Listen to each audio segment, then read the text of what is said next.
hicimos todo esto. También hicimos efusiones pleurales asociadas al paciente con VIH, tuberculosis pleural también hicimos. ¿De acuerdo? Va a haber preguntas sobre tuberculosis pleural. Ha habido casos clínicos de tuberculosis pleural. Seguramente en el examen presentaremos un caso de efusión pleural para decidir cuál es la conducta diagnóstica y terapéutica, qué es lo que hay que hacer. ¿Sí? ¿Se acuerdan que todo paciente con efusión pleural de causa de patología hay que hacer una toracosis? Solamente puede ser intensa.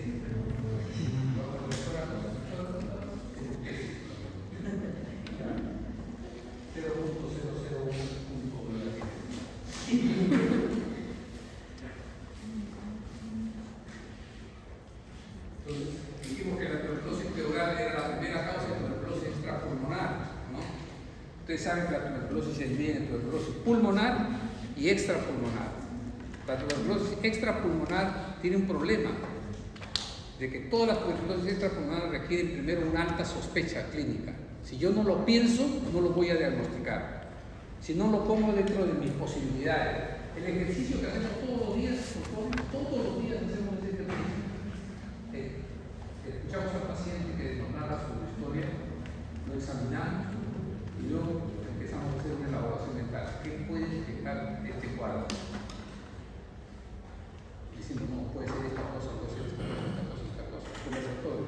¿Qué puede ser? Hasta ya tiene diagnóstico conversatorio, pero el diagnóstico no sé si eso es correcto. De repente tenemos cosas para provocar al grupo, para que caiga el grupo. ¿Es coherente el diagnóstico? ¿Ese es el único diagnóstico que hay? ¿Por qué responde al tratamiento o no responde al tratamiento? ¿Por qué hay eso? ¿Qué cosa es lo que está pasando? Ya tienen un conversatorio en su poder, ¿no es cierto? Sí, dice, lo tienen no bloqueados.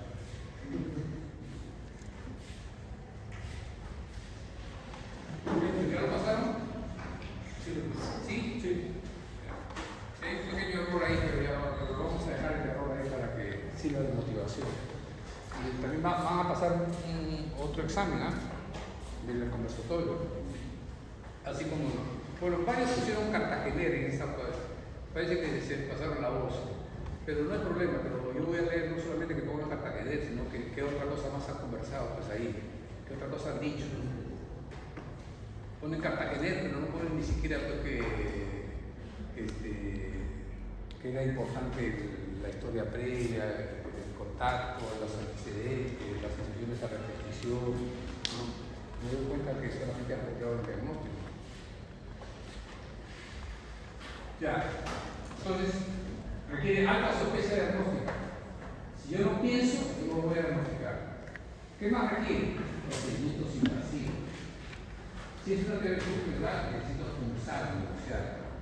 Si es una tuberculosis ganglionar, necesito hacer ateliosis. Si es una tuberculosis inmunoencefálica, punción lumbar. Si es una tuberculosis osteoarticular, punción nerviosa. Pero si no sospecho, no lo voy a hacer. Tengo que hacerlo. Necesito alta sospecha. Pónganlo así. Cada vez que discutan un caso, siempre les he dicho a mis alumnos, ¿será una enfermedad inflamatoria pura? ¿Será una enfermedad inflamatoria? ¿Será una enfermedad neoplásica? ¿Será una enfermedad más rara? ¿No? Para poder plantear varias posibilidades. Tiene que haber más de una posibilidad. Aquel que me dice, no, es una TBC pleural de comer, o sabe demasiado, o no sabe mucho, por eso solamente existe una sola enfermedad. Hay que plantear varias posibilidades. Ahora, tiene que ser posibilidades diagnósticas de acuerdo al caso clínico, pero no es que se no tiene alopecia, porque tiene poco cabello, pero eso no tiene nada que ver con el cuadro clínico.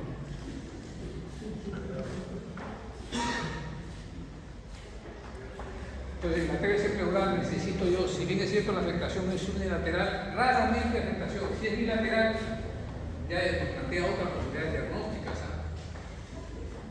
Otra posibilidad diagnóstica. La radiografía convencional detecta 5% y algunas veces necesitamos tomografía. Habíamos comentado de que el hallazgo de vasculopatía generalmente es bajo, muy bajo, pero va a aumentar el hallazgo del germen si yo lo cultivo, o mejor si cultivo si hago cultivo de la biopsia. El diagnóstico principal es anatomía patológica más citología, citoquímico y dosaje de ADA. Ojalá podamos hacer cultivo de tejido y tengamos beca cultivo positivo. Ahí sí no admitiría dudas, ¿no? Si no, prevalece en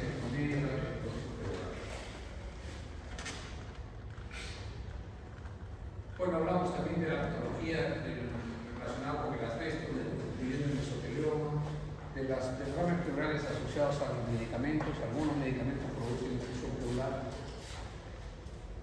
De las patologías pleurales asociadas a pacientes con VIH. En el pasado les decía que el VIH era una enfermedad que prácticamente era una condena a muerte, ¿no? Alguien me detectaba VIH y decía está muerto en poco tiempo. Ahora no, ahora sobreviven. Incluso hay datos de pacientes que se han curado, ¿no? O sea, que están libres. Hay control sí hay, pero curación, reportes de que han desaparecido, han vuelto a tener detectables, no han vuelto a tener, ni solo sin tratamiento.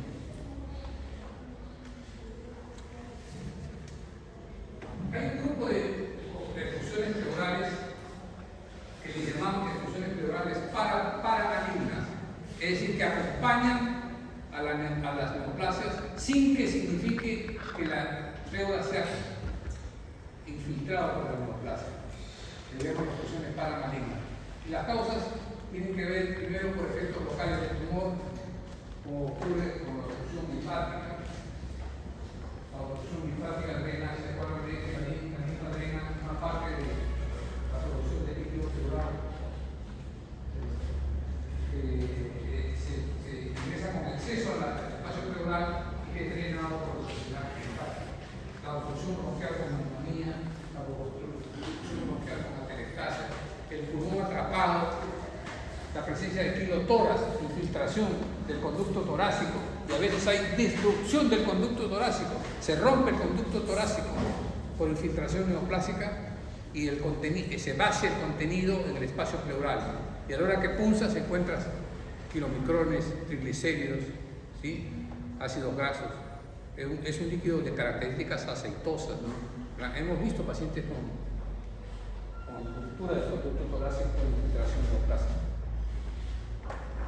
Ahí no es que la neoplasia haya avanzado a la pleura, sino por compromiso del conducto torácico es que se ha producido la colección de fluido. En el síndrome de vena cava superior también hay también por efectos sistémicos del tumor,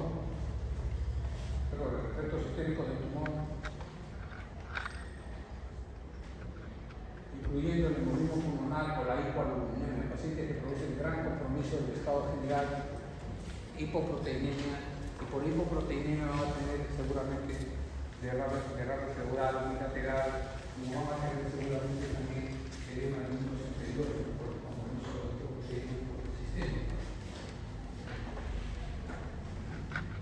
Hay también la colección de líquidos que acompañan a la neoplasia sin infiltración, que tienen que ver con el tratamiento de la neoplasia. Por ejemplo, pacientes que reciben radioterapia, tienen un cáncer de mama, ha sido operado, ha recibido quimioterapia, le han dado radioterapia y como efecto adverso de la radioterapia puede presentar efusión pleural.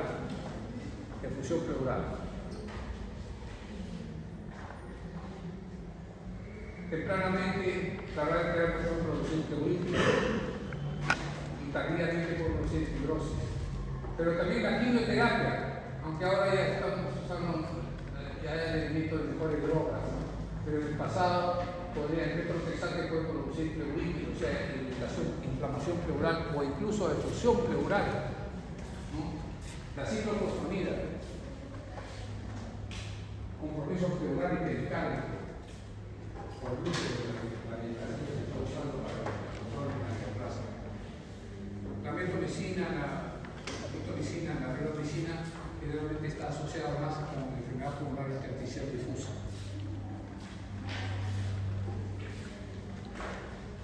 Ahora vamos a hablar de efecciones pleurales malignas. Efecciones pleurales malignas. Las efecciones pleurales malignas se definen efecciones pleurales relacionadas con malignidad. Y ahí hay compromiso de extensión de la neoplasia, generalmente secundaria, no son primarias. La mayor parte de las neoplasias pleurales son secundarias, vienen de otro lado. El cuadro clínico, como toda patología pleural, tiene disnea, dolor torácico, dificultad respiratoria, hay signos y síntomas generales y puede haber la presencia de algunas adenopatía. En la radiografía de todas, generalmente la efección pleural, cuando es ipsilateral, los volúmenes son de moderados a mayores, o sea, por lo menos mayores de 500 mililitros. Pueden haber 2.000, 3.000 mililitros. Hasta un 75 de pacientes, hasta un 75 pacientes puede tener ese volumen. Cuando hay ya una efección bilateral, insuficiencia cardíaca normal, es altamente sugestivo en un diagnóstico diferencial con otras patologías, por ejemplo, lupus, hipoalbuminemia, pericarditis constrictiva, pleuritis reumatoide, enfermedad pleural venena por afecto y cirrosis, puede dar cuando hay compromiso bilateral, porque generalmente es unilateral, salvo que la efección pleural sea una efección paramaligna, en todo caso puede ser por hipoalbuminemia, en todo caso va a ser bilateral, ¿no?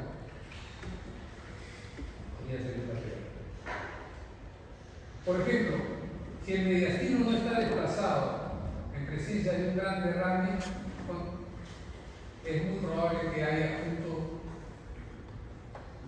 un compromiso de atelectasia, hay una neoplasia en el pulmón afectado que está fijando al mediastino y impidiendo que se desplace.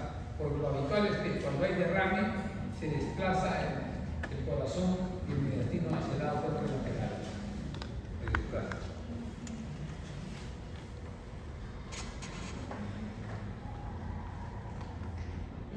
La característica del líquido que vamos a extraer de efecciones malignas puede variar desde seroso hasta francamente mágico. Eventualmente encontramos, quizás lo que más encontramos es un líquido cero sanguíneo, lo más frecuente. El tratamiento. Estamos hablando de una neoplasia que ya, como hemos dicho, que generalmente es secundaria, o sea, viene de otro lado, no apareció inicialmente en la pleura, salvo que sea un mesotelioma. Como es secundario, quiere decir que el estadio clínico está más avanzado. Entonces, la mayor parte de estos pacientes necesitan un tratamiento para disminuir un poco el impacto que tiene el derrame pleural masivo sobre la dinámica respiratoria. Entonces hay que hacerle un drenaje. Entonces, primero hacemos una toracocentesis, tomamos la muestra, por las características, el líquido generalmente seriomático, lo enviamos a estudios que vamos a encontrar, refuerzo de la pieza, presencia de células anormales, las funciones de la inmunohistoquímica, como vamos a ver por uno de los la inmunohistoquímica nos puede decir de qué se trata, cuál es el primario, el pulmonar, el de mama, el de otro órgano, a distancia. Después que hacemos tomar las muestras, procedemos a colocar un drenaje. Y hacemos una toracostomía, que es abrir el tórax, una incisión pequeña de 1 o 2 centímetros, y a través de esa incisión introducimos un catéter que puede tener el grosor de mi dedo. Imagínense el grosor de mi dedo, va a ingresar entre el espacio intercostal. Obviamente va a sentirse el dolor, ¿no? ¿Creen que duele? No, va a doler. Se coloca un tubo y ese tubo lo que conseguimos es drenar ese líquido. Drenar ese líquido con qué intención, disminuir un poco el impacto que tiene sobre la dinámica respiratoria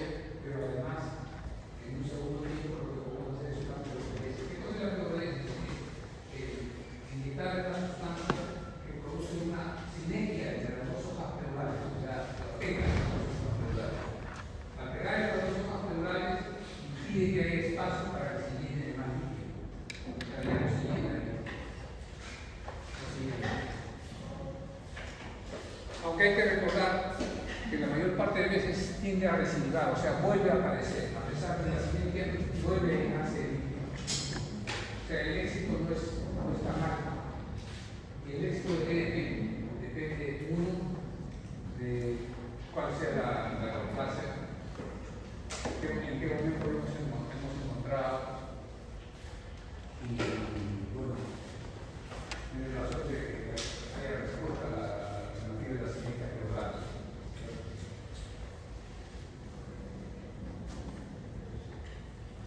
¿Qué debemos de hacer cuando presentamos una infusión pleural maligna? Si el paciente está oligosintomático, pero con mejor asintomático, o sea, libre de síntomas, y he encontrado solamente una pequeña obturación del seno costofrénico, déjalo pues ahí. ¿Qué va a hacer? ¿Para qué va a hacer?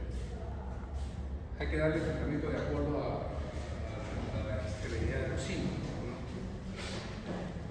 Si, por ejemplo, es un derrame pleural que está produciendo dificultad respiratoria, puedo hacer un drenaje con aguja y jeringa, ¿no? Un drenaje terapéutico, aliviado. Puedo recurrir a usar quimioterapia, eso ya dependerá del tipo de neoplasia, ¿no? Por ejemplo, hay pacientes con linfoma sensibles a la quimioterapia, que dan tratamiento y pueden llegar a curarse. Puede llegar a curarse. En el pasado decimos cuidarse de uno mismo, pero ya ahora los esquemas son mejores. El doctor debe haber dicho que el tratamiento depende del tipo de neoplasia. Dependiendo del tipo de neoplasia, para cada tipo de neoplasia, esquemas de tratamiento de quimioterapia convencional hasta inmunoterapia. ¿Está de acuerdo? O terapia oral, o quimioterapia oral, con gran sobrevida de los pacientes. Buena calidad de vida, sobre todo, no solamente importa que sobreviva. ¿Por qué valemos? Siempre digo eso a los alumnos, ¿no? Yo tengo un valor porque soy capaz de entregar y recibir afecto. O sea, puedo expresar mis sentimientos hacia otra persona y recibirlas. Y por eso valgo, porque tengo esa capacidad. El día que pierda esa capacidad ya no existe. ¿Está bien? Ya no existe. Entonces, si yo llego a la emergencia y estoy muy mal, ahí no mando por el todo. Ahí no. Confieso que he vivido. Como dice la canción, tuve amores y mujeres a porfía. Ya se no más.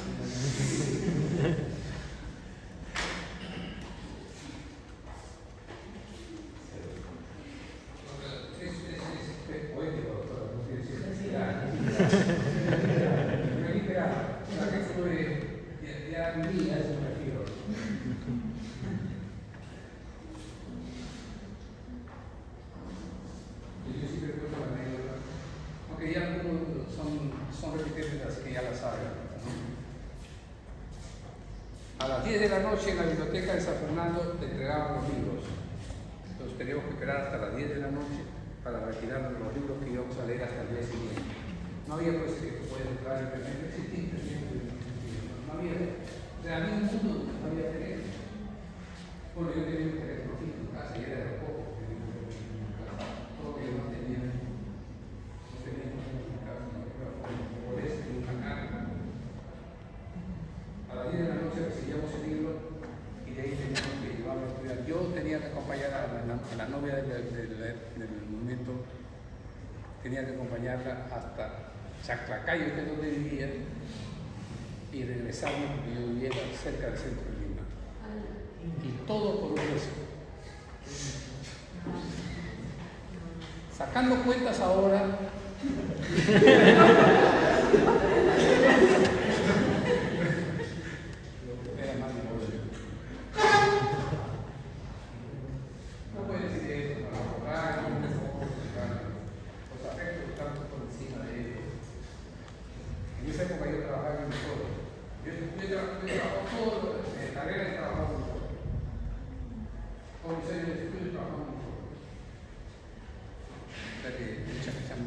tenía plata, tenía ingresos, por lo menos para mantenerme a mí, lo mínimo. Felizmente en esa época no se pagaba, en la universidad se pagaba.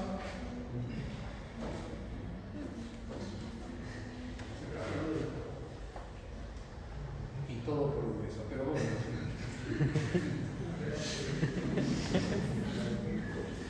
Pensándolo bien ahora. Ya, colega, entonces, algunas de estas pacientes pueden ser susceptibles a quimioterapia. Ahora, quimioterapia oral, la quimioterapia oral, convencional, inmunoterapia, ¿no? Radioterapia. En algunos casos puede ser susceptible de radioterapia, en muchos casos, ¿no? Pero recuerden que la mayor parte son secundarios, o sea, no se han originado en la pleura. Entonces necesitamos determinar de dónde proviene. Ese es el ejercicio diagnóstico. Porque si es un cáncer de mama, el primario que el estado de la mama debería saltado, ¿no? Generalmente es la neoplasia de mama y la mesenterización. El drenaje torácico solamente no es suficiente, se necesita clorodesis. No es suficiente para poder resolver el problema.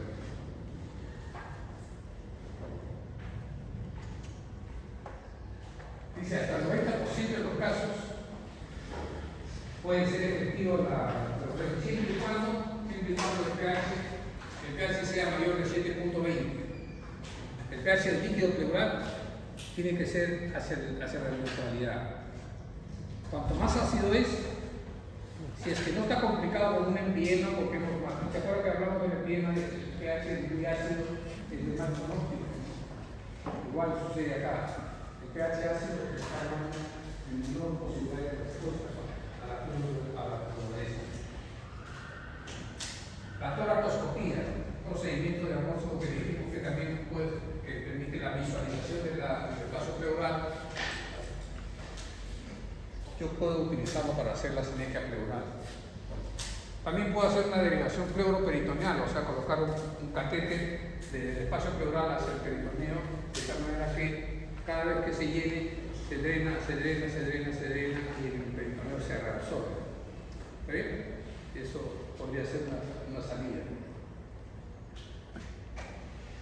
Muy raramente ya producen, pelan, entre comillas, ¿no? Quitan las hojas pleurales, ¿no? Le llaman ablación pleural o pleurotomía. Pero ya es un procedimiento mayor, ¿no? Porque requiere toracoscopía o toracotomía, o sea, hacer una incisión o utilizar sistema de video asistido para el procedimiento.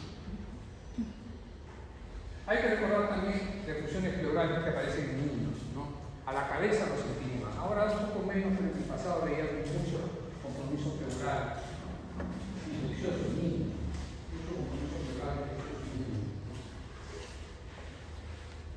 También en ellos, a la cabeza, también las infusiones paraneumónicas. Hemos dicho que todas las neumonías pueden acompañarse de colección de fluidos.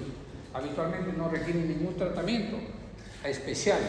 Si trata la neumonía, se resuelve la efusión que acompaña, la efusión paraneumónica. La TBC pleural también puede estar presente en los niños. Y otras más raros casos. En el pasado había un combustible que se llamaba queroseno. Ya no lo conocen ustedes, porque ya no han vivido la época del queroseno. Pero había ingesta accidental en el queroseno y podría producir derrame pleural. Ya no se utiliza queroseno como combustible.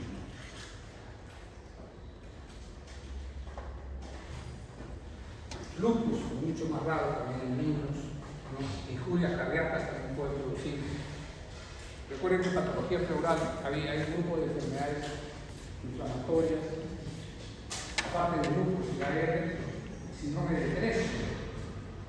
Es un síndrome de efusión pleural post-injuria cardíaca, después de un infarto o después de una cirugía de revascularización miocárdica, se aparece a las 2 semanas y una acumulación de fluidos como reacción inflamatoria.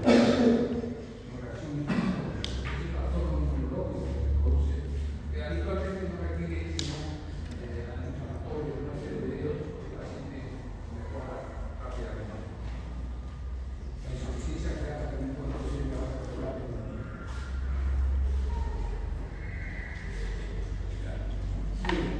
¿Hasta aquí alguna pregunta?